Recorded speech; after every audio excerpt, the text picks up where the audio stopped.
to keep on dancing.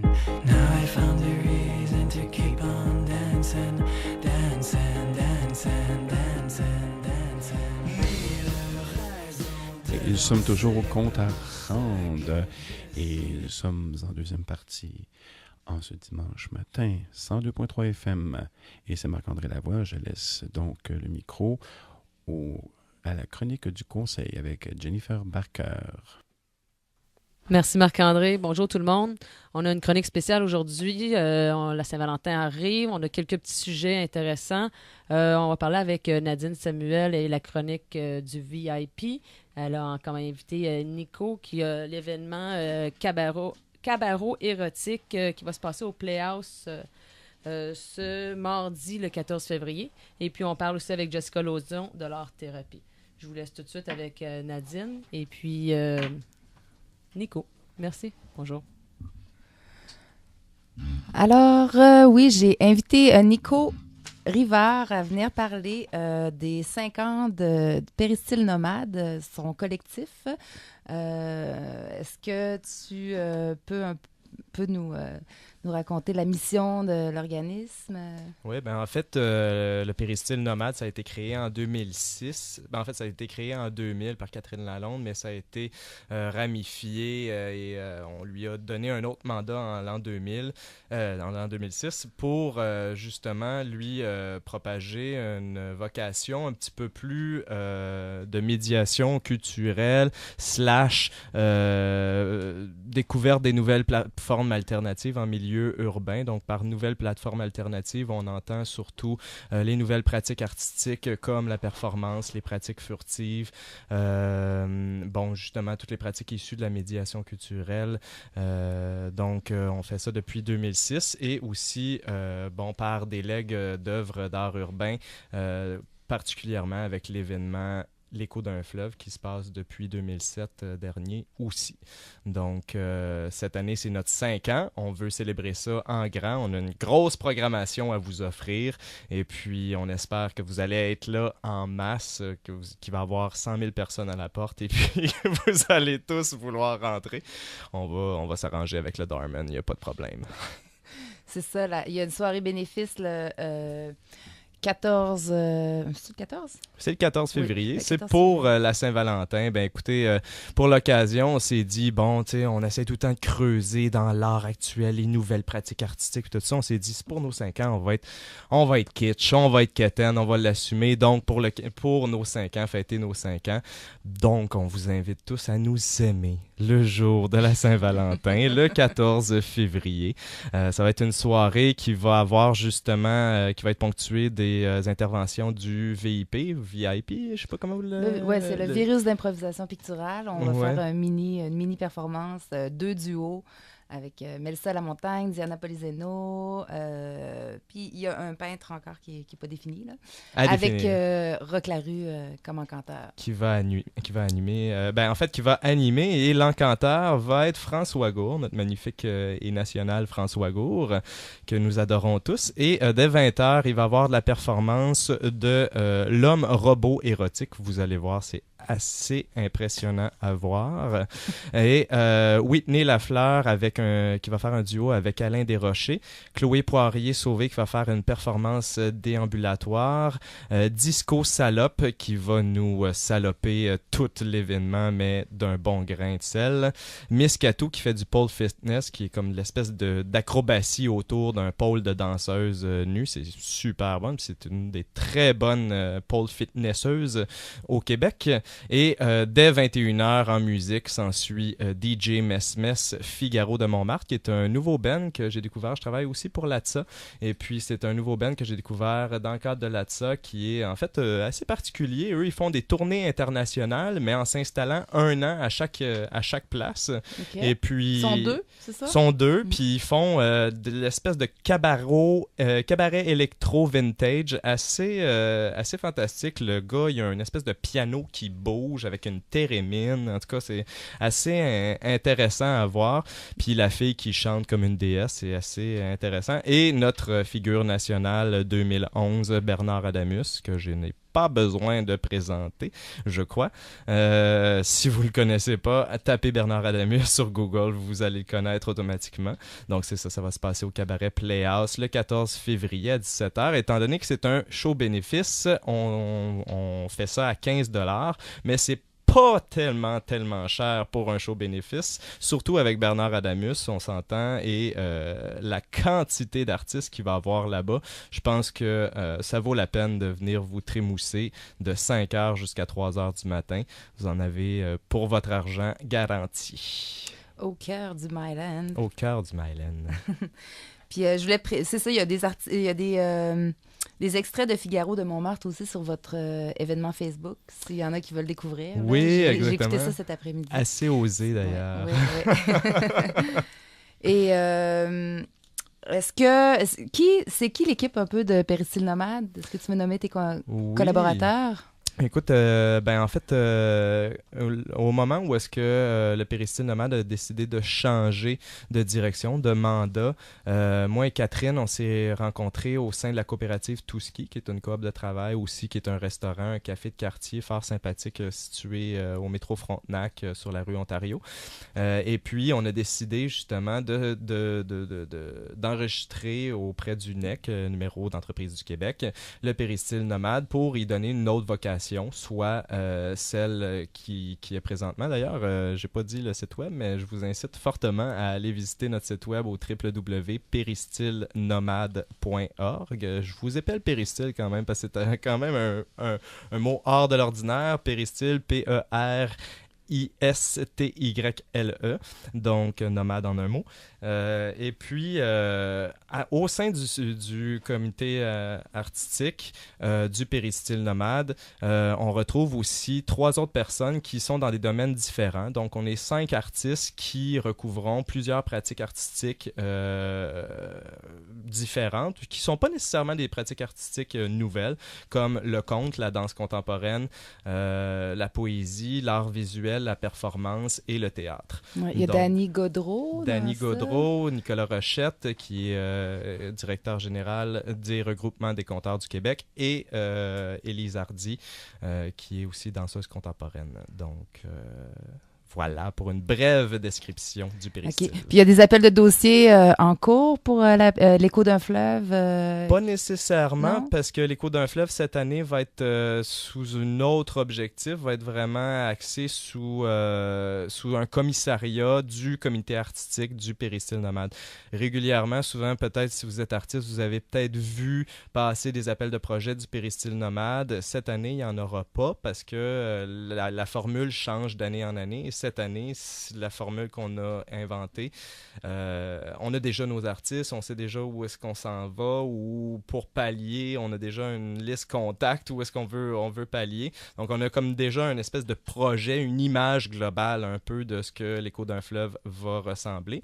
Mais ça ne veut pas dire que si vous n'êtes pas appelé ou si vous n'avez pas d'appel de projet, vous ne pouvez pas venir. Au contraire, c'est très immersif comme événement et ça demande justement la collaboration de tous, artistes comme non-artistes, ça c'est sûr. Parfait, merci. Puis on vous invite tous à venir au bénéfice Cabaret érotique au Playhouse le 14 février prochain pour rencontrer Nico Rivard et ses collaborateurs. Et ses Cupidons. Merci. Donc, merci Nadine, merci Nico. On va prendre une petite pause avec une petite chanson. J'ai Saint-Vincent, Clo in the Afternoon de l'album Strange Mercy. Amusez-vous.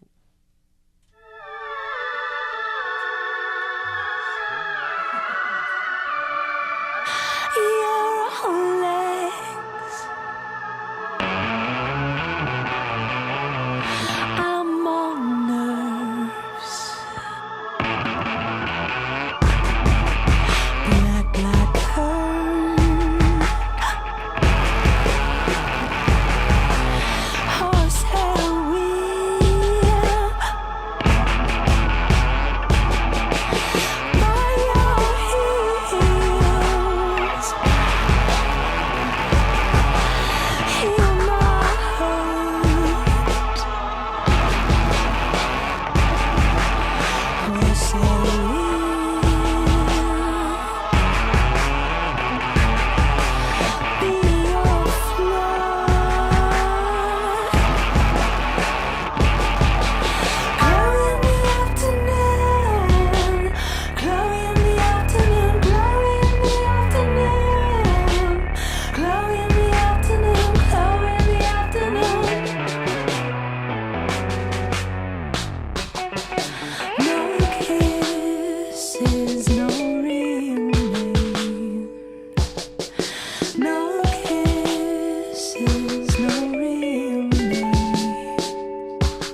Bon, bienvenue à la deuxième partie.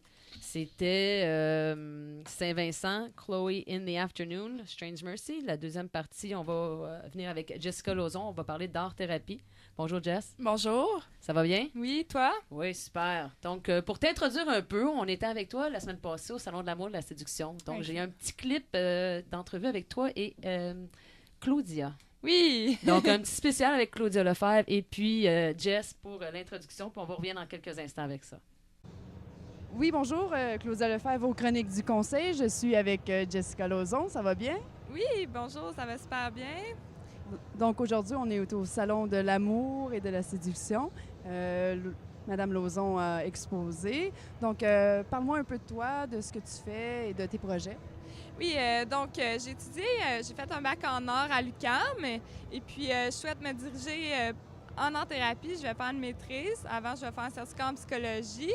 Présentement, je prépare un projet au Pérou sur l'art-thérapie. J'appelle ça de l'art humanitaire. En fait, je m'en vais rencontrer des organismes là-bas, une travailleuse de rue, une maison de femmes battues, peut-être un orphelinat. En tout cas, ça se développe de plus en plus. Puis, je veux faire un projet d'art pour les aider à un peu se libérer, s'exprimer. C'est ça, dans le fond, l'art est vraiment plein de vertus. Puis, j'ai vu les vertus que ça a eu sur moi aussi. Fait que je souhaite le partager aux autres. Et par rapport à mon style artistique, c'est ça, parce qu'avant tout, un art-thérapeute, c'est un artiste aussi. Et j'aime autant la peinture que la photographie. Dernièrement, j'étais plus dans la photographie. J'ai fait de la photo argentique. J'ai un style un peu surréaliste. J'aime me laisser aller, mais aussi j'aime avoir des concepts. C'est assez hétéroclite, je dirais. Donc, pour ceux qui aimeraient voir ton travail, est-ce que tu pourrais nous donner une page web ou un endroit où est-ce qu'on pourrait te voir? Oui, effectivement, vous pouvez aller voir sur jessicalauzon.com. Il y a, entre autres, là, c'est surtout de la photo que j'ai exposée, beaucoup de photos médiatiques. J'avais des contrats là-dessus, mais vous pouvez voir aussi photo argentique, puis ce que je fais vraiment en peinture, puis en sculpture et en dessin, ce qui est plus représentatif de moi. Donc, allez voir ça. Parfait. Puis pour ceux qui voudraient participer ou t'aider pour ton projet humanitaire, tu aurais besoin de quoi? Des dons, sûrement. Mes enfants. Oui, bien ça va venir l'année prochaine. Là. Je vais commencer par aller rencontrer les organismes là-bas cette année, en mai. Mais l'année prochaine, je vais faire une campagne de financement, levée de fonds et tout. Donc, je vous reviens là-dessus. Parfait. Je te remercie, Jess. Bonne fin de soirée. Merci. Ceci est une présentation spéciale de Claudia Lefebvre, nouvelle chroniqueuse temps partiel avec les chroniques du Conseil. On me donne juste du temps partiel. Juste du temps partiel, c'est ça qu'on dit? Quelle entrevue! Merci Claudia, merci Jess. Nouvelle chroniqueuse Claudia Lefebvre avec les chroniques du Conseil au Salon de l'amour et de la séduction. Merci. Quoi dire de plus? On continue avec l'art-thérapie. Donc, on va tout de suite sauter à... C'est quoi l'art-thérapie?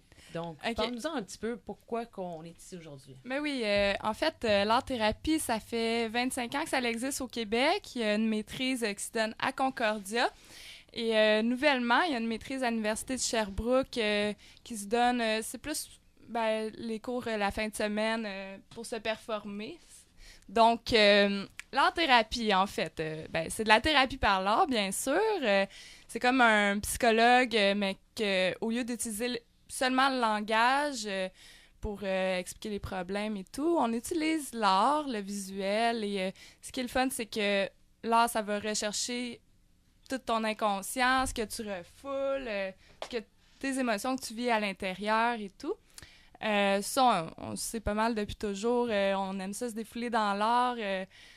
En tout cas, moi, en tant qu'artiste, c'est un besoin pour moi de créer. Puis, dans le fond, c'est ça qui m'a ouvert au fait que c'est tellement un besoin. Ça a tellement été bon pour moi que je me dis, Colin, c'est bon pour les autres. C'est sûr, ça a des bénéfices et tout. Donc, en parlant des autres, c'est qui les autres? C'est qui la Ben, clientèle type? C'est n'importe qui, en fait. T'es pas obligé d'être un artiste pour faire de l'art-thérapie, vraiment pas. C'est ouvert à tout type de clientèle. Ça a commencé avec les enfants, en fait, parce que les enfants, ils vont être moins portés à communiquer leur peine et tout par la parole. Ils sont... si t'assieds un enfant dans un bureau d'un psychologue, je suis pas sûre qu'il va te raconter ses problèmes, mais... À travers les dessins, les symboles et tout ça. À travers les dessins, ça passe... en fait, les psychologues, il y a des psychologues, des psychiatres qui ont découvert que c'était vraiment une bonne approche avec les enfants, là, de leur donner la possibilité de se libérer sur une feuille de papier ou une toile ou même dans le jeu symbolique. Il y a plusieurs techniques, là, mais ouais, ça marche vraiment avec les enfants.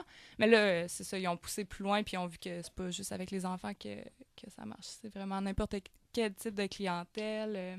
Y a-t-il des organismes qu'on connaît, qui travaillent avec l'art-thérapie? Oui, il y en a. Il y a les impatients, les impatients sont situés sur Sherbrooke.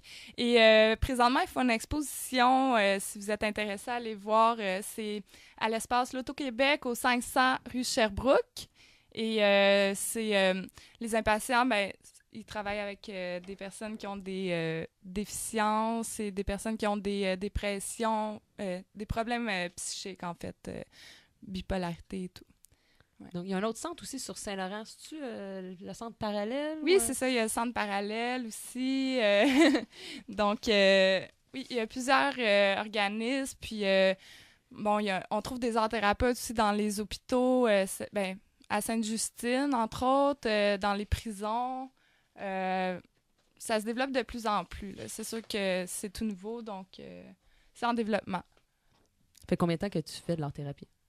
En fait, je suis pas encore art-thérapeute, là. Je vais faire une maîtrise en art-thérapie, mais ça fait depuis le cégep, donc depuis 5 ans que je m'intéresse à l'art-thérapie. J'ai découvert ça, puis tout de suite, je me suis dit, c'est là-dedans qu'il faut que je m'en aille.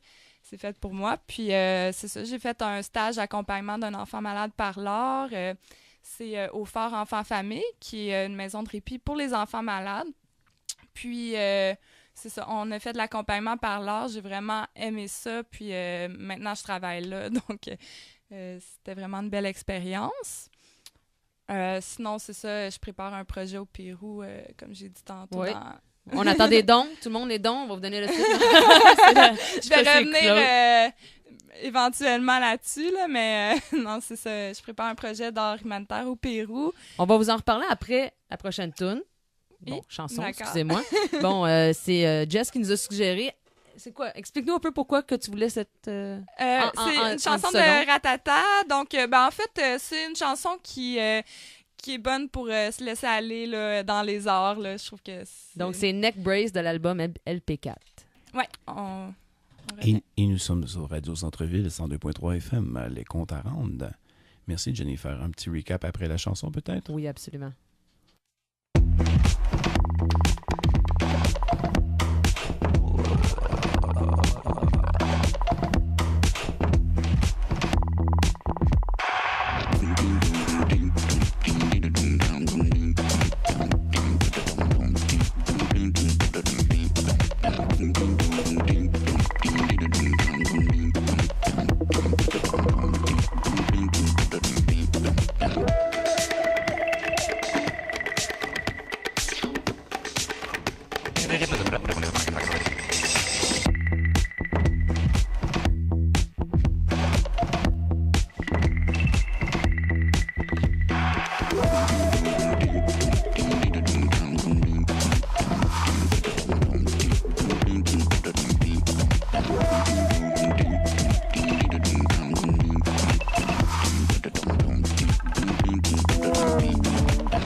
Bon, nous sommes de retour après l'art-thérapie et ratata. Donc, un petit recap de tout ce qui s'est passé aujourd'hui. Nico, as-tu un petit dernier mot à donner? Un petit recap, un petit dernier mot à donner, Nico? Quelque chose à dire pour... Oui, ben juste vous dire de pas oublier vos sous-vêtements à la soirée cabaret érotique. Ça va être encore plus chouette. 14 février. OK. Ben moi, on fait un mini VIP à cette soirée cabaret érotique. Alors, je vous invite à venir. Et venez en grand nombre aussi le 1er mars, les verres fumés contre les rouges sanguinaires au Belmont à 19h pour le VIP officiel. Donc, quand on disait tantôt que c'était pas cher, c'est vrai que c'est pas cher. Juste le VIP lui-même, il est 10 piastres. 5 piastres de plus, Quand t'as tu penses- tout le restant des affaires. Quand là. tu penses à ça, une danse à 10, c'est 10 piastres. Fait que là, c'est 15 piastres, puis t'as tout le kit. Donc, moi, j'ai un dernier petit expo que j'ai oublié de mentionner. Au Portugais, présentement, Jess, elle expose 9 œuvres dans la salle principale. Donc, de la photo argentique, thématique, série en Asie. On vous laisse ça comme ça. Jess, un petit dernier mot sur l'art thérapie? Ben, essayez-le, hein, ayez pas peur, ça fait du bien pour tout le monde. Il y a Vera Heller, avec qui tu as fait une formation, puis moi aussi, j'ai fait une formation à l'université qui donne des formations de fin de semaine super intéressantes sur l'art thérapie. Oui, Allez-y. allez-y. Donc, on va tout mettre ça sur le site www.conseildesarts.org. Merci, bonjour. Bye-bye.